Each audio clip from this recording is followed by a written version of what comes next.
wasn't serious about that. Like, she would never, like she's more politically astute than that. Like, she would never say something like that in a serious tone. But that story got picked up for years, and then before you know it, now Bill's saying it. The guy who was a gentrifier into Harlem is talking about he's the first black president. So, it's hilarious. Well, I hate that guy, by the way. So, and then he called. Be objective with him. I hate that guy. And then he called everybody. I guess all the Republicans rednecks. Oh, that came out today. Rednecks or hillbillies. There's a difference. Yeah. Yeah, Clinton likes and they'll be putting him back.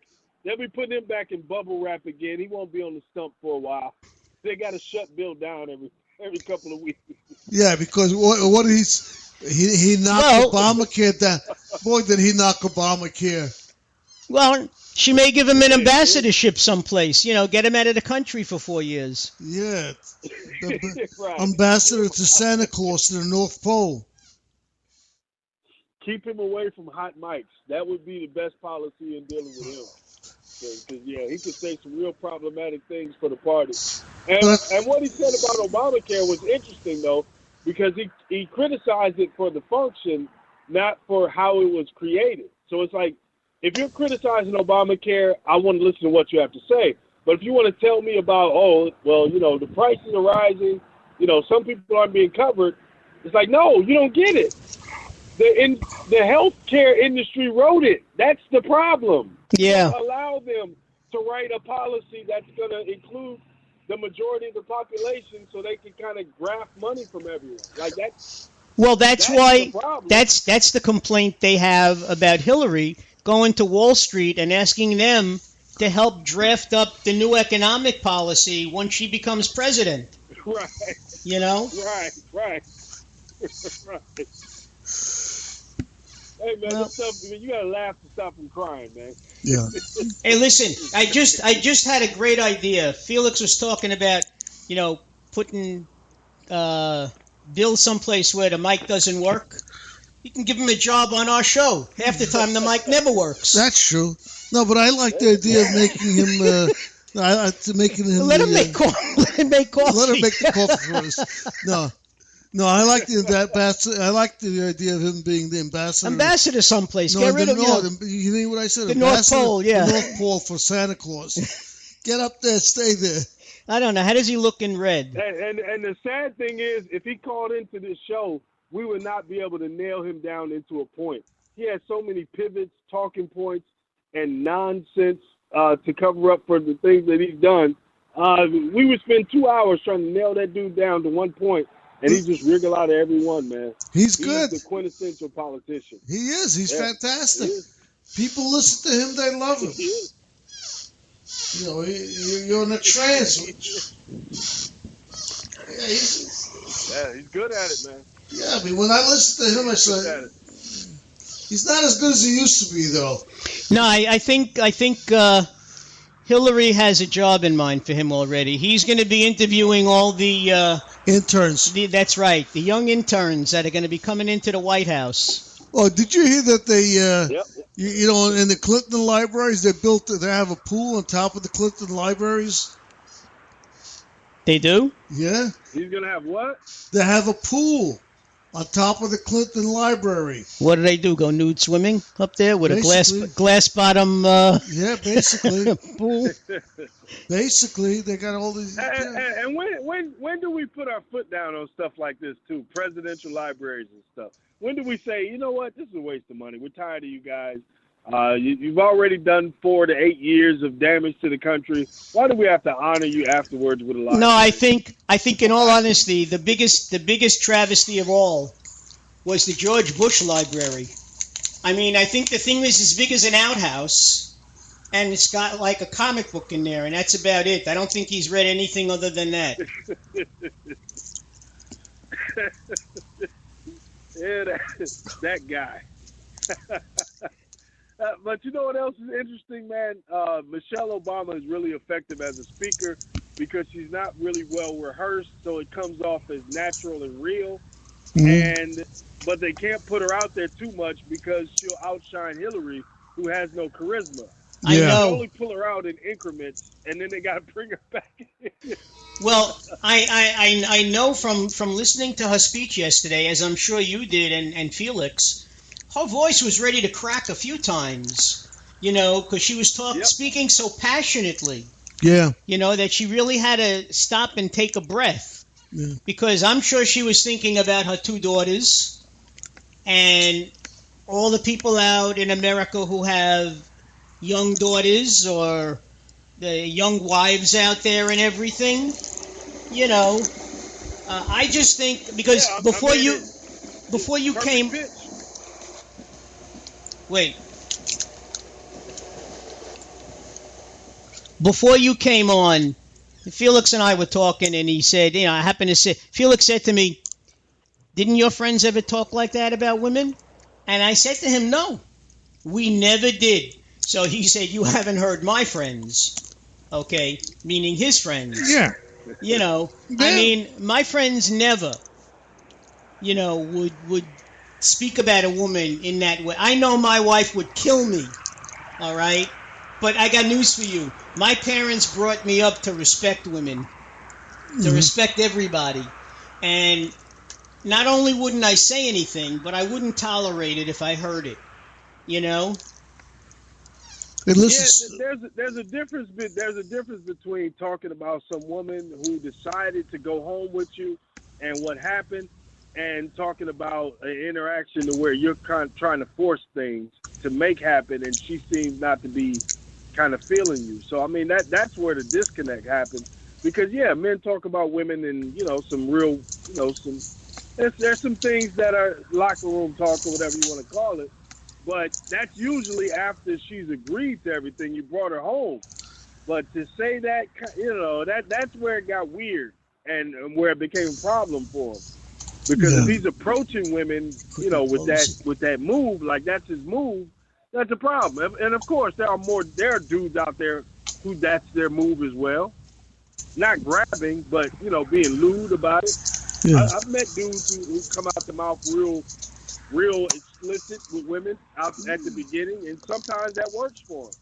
So they keep doing it. So I mean, I understand where it's coming from, but there's really no defending this stuff, man. I mean, he made a mistake. The best thing to do would have been apologize. No, you know him long enough. We all know him long enough to know the man never apologizes. Well, he actually did apologize, right. Sort of.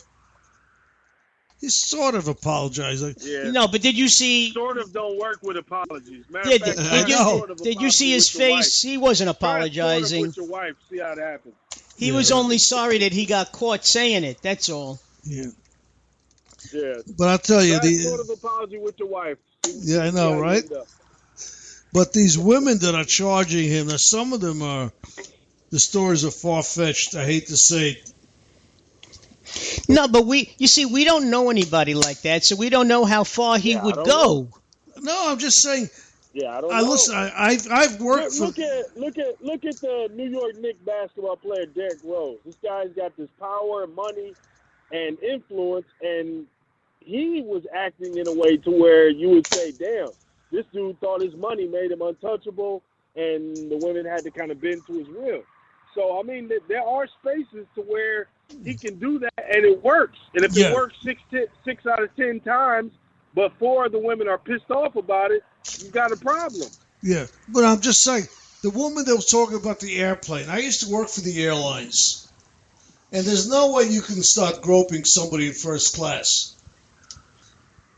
It's impossible. Hey man, let me tell you something.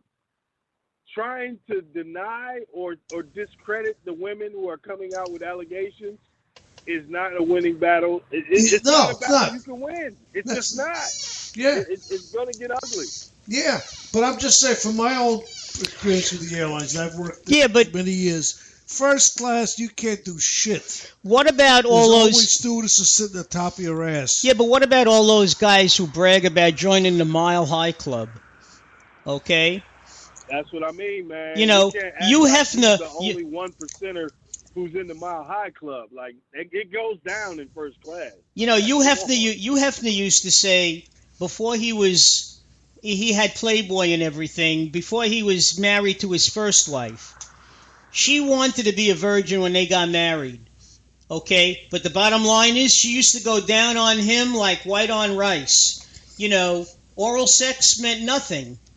Which is really funny because, you know, young people today, you know, when you listen to young people today, guys from my generation, and I'm 68, all right, we would go crazy if a girl went down on you. Right now, girls prefer to go down on a guy rather than have regular sex. You know, they don't find any. You gotta wait on that. Yeah, you gotta wait on that. But that's the problem of us being born in the wrong time. Sir, we missed the good times. Yeah, right. I think the first, I hate to say this, but I think the first BJ that I ever got was when I was divorced. Okay? Damn. Yeah, tell me about it. I was 33, 32. Yeah. See, and like you said, that's a thing of the times. Wow, that's crazy. Yeah. I want to tell you something. Again, I used to fly first class everywhere as an airline employee. And that was the worst place to sit.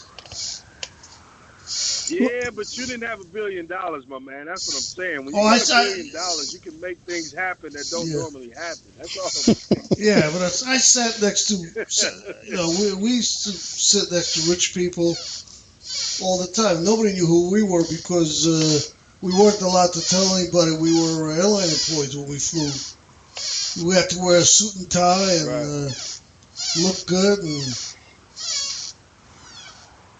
it was interesting. But like I said, there's always in first class, there's always two stewardesses walking all over you. You can't do anything. Well, another thing that we got to ask ourselves with this, though, from yourself to most people you know, you hand them $1 billion tomorrow. How quick do some of their morality go out the window? Because it's easy to be, well, I would never do something like that. Well, put that power in your hands. Put that influence in your hands. Put that people trying to, you know, kind of wiggle their way into your space, into your hands, and how much do you change? You know what I mean? That's another question we have to ask ourselves with Trump. It's really easy to moralize and say he's a horrible person, I would never do that. But put yourself in his shoes. How good would you stay? How long would you stay as so-called good as you are? Yeah, I mean, you could do anything you want and supposedly not get yourself into trouble. You might try a few new tricks.